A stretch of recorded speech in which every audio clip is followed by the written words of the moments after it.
रामकृष्ण हरी माऊली. पुढील अभंग बघूया. ज्यात जगद्गुरु संत तुकाराम महाराज भगवत प्राप्तीसाठी बाहेर कुठे जाण्याची गरज नाही याची जाणीव करून देत आहे.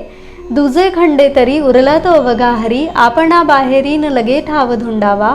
इतुले जाणावया जाणा कोडे तरी मने मना, पारधीच्या खुणा जाणतेची साधावे.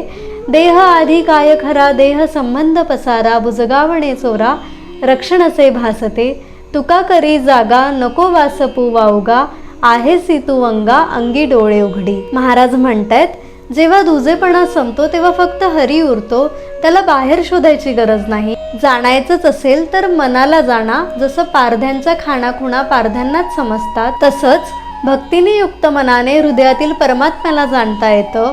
जर देहच खरा नाही तर देह संबंधाचा पसारा कसा बरे खरा असेल. जसं बुजगावणं चोराला खरं वाटतं तसंच देहाचं आहे. महाराज आपल्याला जागे करून सांगत आहे की देव बाहेर शोधू नका, भक्तीच्या डोळ्यांनी बघा. आत्मा परमात्मा याच देहात आहे. रामकृष्ण हरी.